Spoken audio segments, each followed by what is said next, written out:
1월 둘째 주 뉴스K 주간 브리핑입니다. 지난 6일 북한이 함경북도 길쭉은 풍계리 일대 핵실험장에서 4차 핵실험을 감행했습니다. 우리 군과 국가정보원은 핵실험 징후를 사전에 파악하지 못했는데요. 미국과 일본 정부가 북한의 움직임을 미리 알고 있었다는 현지 보도가 이어지면서 우리 정보 당국에 대한 질타가 쏟아지고 있습니다. 북한은 이번 핵실험에 대해서 일반 원자폭탄이 아닌 수소폭탄 실험이었다고 밝히고 있습니다. 하지만 수소폭탄을 개발하기 위해서는 월등한 기술력이 필요한 데다 그 위력 역시 훨씬 강하기 때문에 전문가들은 수소폭탄일 가능성은 높게 보지 않고 있습니다. 국제사회 역시 신속한 대응에 나서고 있습니다. UN 안전보장이사회는 긴급 이사회를 열고 추가적인 대북 중대조처를 담은 결의안을 즉각 추진하겠다고 밝혔습니다. 한편 우리 정부는 오늘 정오부터 대북 방송을 재개하는 등 강경 대응에 나섰습니다. 3세부터 5세 아동에 대한 무상보육 정책 누리 과정에 대해서 정부가 예산 편성을 하지 않으면서 보육대란 우려가 현실화하고 있습니다.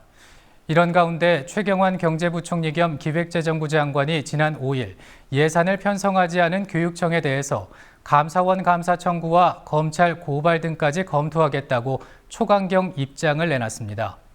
전국 시도교육감들은 누리과정 예산에 대한 긴급회의를 열자고 국회와 정부에 제안했습니다. 답답함을 호소하던 보육단체들이 방안을 냈는데요. 보육단체들은 보육대란 해결을 위한 사회적 협의기구 구성에 정부 여당이 적극 나서달라면서 국회가 편성한 우회 지원금을 바로 집행하라고 주장했습니다. 100일도 남지 않은 20대 국회의원 선거의 선거구 획정이 또다시 무기한 미뤄지게 됐습니다. 선거구 획정위원회 김대년 위원장은 선거구 공백에 책임을 통감한다며 오늘 오후 사퇴했습니다. 앞서 정의화 국회의장은 12월 임시국회 마지막 본회의가 열리는 오늘을 심사기일로 지정한다는 방침을 세우고 선거구 획정위원회에 안을 마련해 줄 것을 요청했는데요. 여야 동수로 구성된 획정위가 합의안을 내놓지 못하면서 오늘 본회의 처리도 무산됐습니다. 김대년 위원장의 사퇴로 획정위가 사실상 해체 수순에 들어가는 것 아니냐는 관측이 나오는 가운데 새누리당의 요청으로 내일부터 1월 임시국회가 열립니다. 최동욱 전 검찰총장에 대한 혼외자 논란은 검찰의 국정원 대선 개입 수사를 압박하기 위한 방편이었다는 법원의 판결이 나왔습니다. 어제 최 전 총장 혼외자로 지목된 최모 군의 정보 유출 사건 항소심이 있었는데요. 서울고등법원 형사 5부는 사실관계의 큰 그림에 비춰보면 피고인들이 맡은 역할은 지극히 한 부분에 지나지 않는다면서 배후 세력 개입을 시사했습니다. 조이제 전 서초구청 국장과 국정원 직원은 물론 1심에서 무죄를 선고받았던 조호영 전 청와대 행정관 모두 유죄를 선고받았습니다. 지난 2013년 국정원 대선 개입 수사에 외압이 있었다고 폭로한 윤석열 검사가 또다시 좌천성 인사를 당했습니다. 지난 6일 검사 560명을 전부 인사한 법무부는 윤석열 대구고검 검사를 대전고검 검사로 발령했습니다. 항고나 항소심 등을 맡는 고검의 경우 직접 수사에 참여하지 못한다는 점에서 한직으로 여겨지는데요.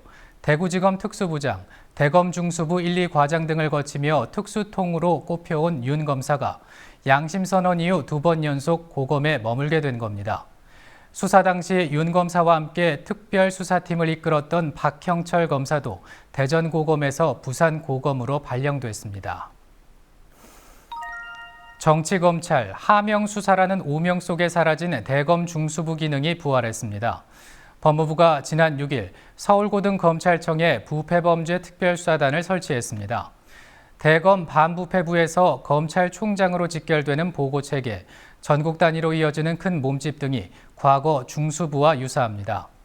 박근혜 대통령의 대선 공약으로 폐지된 중수부가 공교롭게도 총선을 앞두고 돌아온 건데요. 검찰의 독립성에 대한 의문이 해소되지 못한 상황에서 정치검찰 양성설을 되살렸다는 비판이 제기됩니다. 이런 가운데 현직 검사의 청와대 파견됐던 검사의 복귀가 이어지고 있습니다. 연합뉴스에 따르면 권정훈 청와대 민정비서관이 법무부로, 청와대 행정관 3명이 대검으로 복귀했고 윤장석 대구고검 검사 등 검사 4명의 청와대행이 내정됐습니다.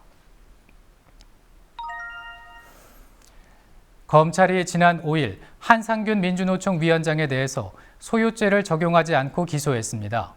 소유죄의 경우 보완 수사가 필요하다는 이유로 한 위 원장을 특수공무집행 방해치상, 일반교통방해 혐의 등으로 기소했는데요. 과도한 공안몰이라는 비판 속에서 소유죄 적용을 추진했던 경찰로서는 난감한 상황이 됐습니다. 지난달 기자간담회까지 열며 소유죄 적용을 자신했던 강신명 경찰청장은 좀 더 수사한 뒤 판단해본다는 입장인 걸로 안다고 언론을 통해 밝혔습니다. 지금까지 뉴스K 주간 브리핑이었습니다.